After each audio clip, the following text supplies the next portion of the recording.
Հոդացավերը շատ տարածված և տհաճ խնդիր են, որոնք կարող են պայմանավորված լինել տարբեր գործոններով։ Նման ցավը, որը հաճախ սկսվում է հոդերի արտասովոր ճրճրթոցից, հետագայում դառնում է շարժումների կաշկանդվածության պատճառ և խիստ բացասաբար է անդրադառնում մարդու կյանքի որակի վրա։ Ուստի զարմանալի չէ, որ այս խնդրից մարդիկ փորձում են հնարավորինս արագ և հեշտ ազատվել։ Որպես կանոն, հոդացավերը մեղմելու համար մասնագետները խորհուրդ են տալիս օգտագործել հատուկ սուգներ և դեղահավեր, սակայն բարեբախտաբար կան նաև շատ ավելի հասանելի և անվնաս միջոցներ, որոնք նույնքան արդյունավետ են, սակայն իրենց բնական բաղադրության շնորհիվ չեն առաջացնում կողմնակի բարդություններ։ Ներկայացնում ենք մի քանի արդյունավետ բնական միջոցներ, որոնք ձեզ կօգնեն հեշտությամբ մեղմել տհաճ զգացողությունները։ Մի ճաշի գդալ հապալասենու մանրացրած և չորացրած տերևներին ավելացրեք 1 բաժակ եղմանջուր 1 ժամ թրմեք, այնուհետև խմեք օրական 2 անգամ կես բաժակով։ Հաջորդը 1 ճաշի գդալ մանրացրած և չորացրած սրոհունդին ավելացրեք 1,5 բաժակ եղմանջուր 1 ժամ թրմեք, այնուհետև քամեք և խմեք օրական 3 անգամ կես բաժակ ուտելուց առաջ։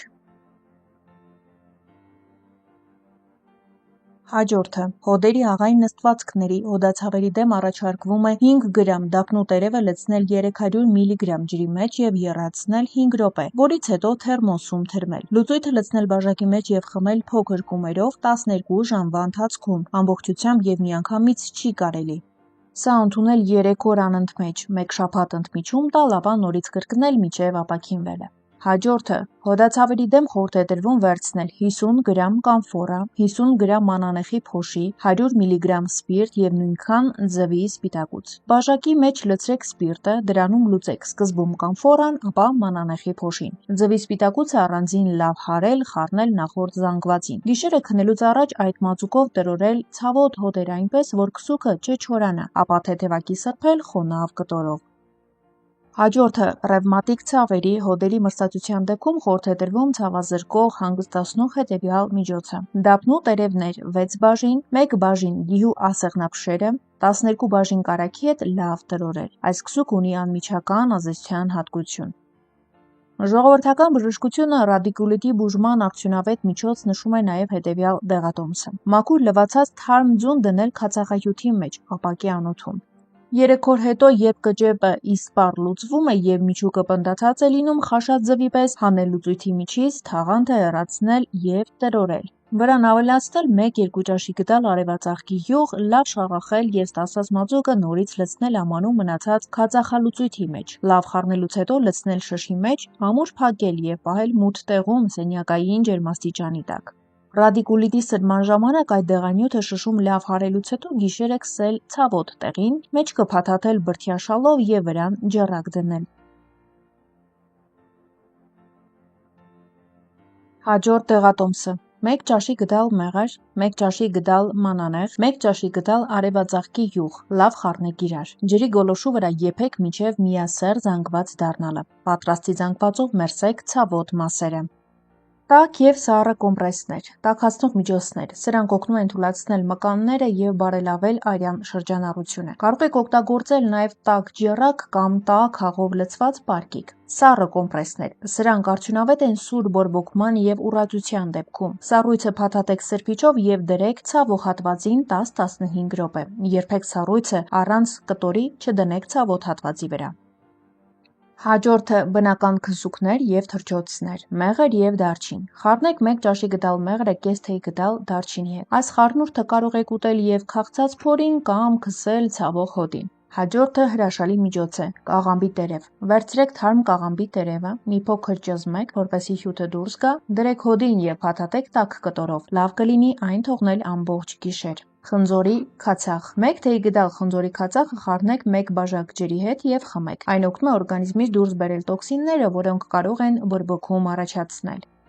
Երրորդ հակաբորբոքային թեյեր և ուտեստներ։ Քրքում, կուրկումա։ Սա բնական հզոր հակաբորբոքային միջոց է։ Կարող եք ավելացնել կերակուրների մեջ կամ խմել ոսկե կաթի տեսքով, տաք կաթի մեջ լուծված քրքում և մի փոքր սև պղպեղ։ Կոճապղպեղ, իմբիր։ Օրական 2-3 բաժակ իմբիրով թեյը նվազեցնում է հոդերի այտուցվածությունը, սակայն սա խմելիս նկատի ունեցեք, որ եթե ունեք աղեստամոքսային համակարգի խնդիրներ, ապա կոճապղպեղը այնքան էլ խորհուրդ չի տրվում։ Հաջորդը աղային լոգանքներ՝ ծովի աղ կամ էպսոմ աղ։ Տաք ջրով լոգանքի մեջ ավելացրեք աղ։ Մագնեզիումը, որը բանակվում է աղի մեջ, ներծծվում է մաշկի միջոցով և թուլացնում է հոդերի լարվածությունը։ Հոդացավերի դեպքում ձեզ օգնության կարող են հասնել նաև դեղատնային քսուքները։ Ահա հիմնական տեսակները՝ ոչ ստերոիդային հակաբորբոքային միջոցներ։ Սրանք ամենատարածվածն են, քանի որ ոչ միայն հանում են ցավը, այլև պայքարում են բորբոքման դեմ։ Ազդող նյութեր՝ դիկլոֆենակ, իբուպրոֆեն, կետոպրոֆեն, նիմեսուլիտ։ Օրինակներ՝ վոլտարեն, պաստումգել, նայս։ Դիկլակ՝ երբ օգտագործել, երբ հոդը ուռած է, կարմրած և առկա է սուր ցավ։ Հաջորդը տաքացնող և գրգռող քսուքներն են։ Այս միջոցները նպաստում են արյան շրջանառությանը ցավող հատվածում, ինչը նպաստում է վերականգնմանը։ Ազդող նյութեր՝ կապսաիցին, սա կծու պղպեղի էքստրակտն է, մեղվի թույն, օձի թույն, կամֆորա։ Օրինակներ՝ կապսիկամ, ապիզարտոն և վիպրոսալ, երբ օգտագործել քրոնիկ ցավերի, մրցակցության կամ մկանային լարվածության դեպքում։ Կարևոր է, որ չի կարելի քսել սուր բորբոքման ժամանակ, երբ հոդը կարմիր է և տաք։ Խոսենք մի փոքր հոդացավերի պատճառների մասին։ Հոդացավերը կարող են առաջանալ ամենատարբեր պատճառներից, սկսած սովորական հոգնածությունից մինչև լուրջ քրոնիկ հիվանդություններ։ Ահա ամենատարածված պատճառները։ Առաջին՝ տարիքային և մեխանիկական պատճառներ։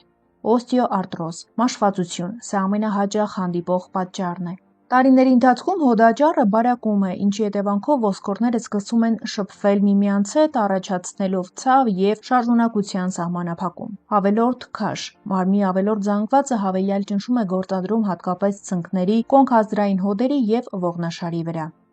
Երկրորդ պատճառը կարող է լինել բորբոքային և աուտոիմուն հիվանդությունները։ Ռևմատոիդ արտրիտ։ Սա աուտոիմուն հիվանդություն է, երբ օրգանիզմի իմունային համակարգը սխալմամբ հարձակվում է սեփական հոդերի վրա։ Օրգանիզմը հարձակվում է ինքն իր վրա։ Սովորաբար ցավը և կոշտությունը զգացվում են առավոտյան։ Հաջորդը պոդագրան է, հոդատապը։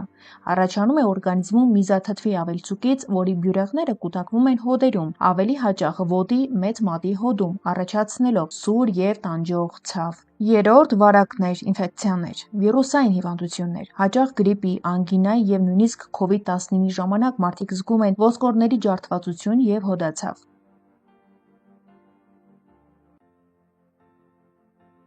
Կենսակերպ և վնասվածքներ։ Շարժման պակասը թուլացնում է հոդը պահող մկանները, ինչը հանգեցնում է հոդերի լարվածության։ Հին վնասվածքներ։ Նախկինում ստացած կոտրվածքները, ջլերի ձգումները կամ հոդախախտումները կարող են տարիներ անց իրենց զգացնել տալ ցավի տեսքով։ Միակողմանի ծանրաբեռնվածություն, երբ աշխատանքի բերումով անընդհատ կատարում եք նմանատիպ շարժումներ, օրինակ համակարգչով աշխատելիս դաստակի ցավ, հեռախոսով աշխատելիս ձեռքերի ցավ։ Երբ պետք է անպայման դիմել բժշկի, երբ հոդի շրջանում կա ուժեղայտուց և մաշկը տաքացած է, երբ ցավը թույլ չի տալիս կատարել անգամ սովորական շարժումներ, երբ հոդացավը ուղեկցվում է անհասկանալի բարձր ջերմությամբ և երբ ցավը տևում է 2 շաբաթից ավելի և չի անցնում հանգստի ժամանակ։ Հարգելի հետևորդներ, այս թողարկման համար այսքանը։ Եթե տեսանյութը օգտակար էր, հավանեք այն դնելով լայք, նաև գրեք մեկնաբանություն, արդյոք ունեք հոդացավեր, ինչ տարբերակով եք փորձել բուժել այն։ Լավ եղեք և առողջ մնացեք, մինչ նոր հանդիպում։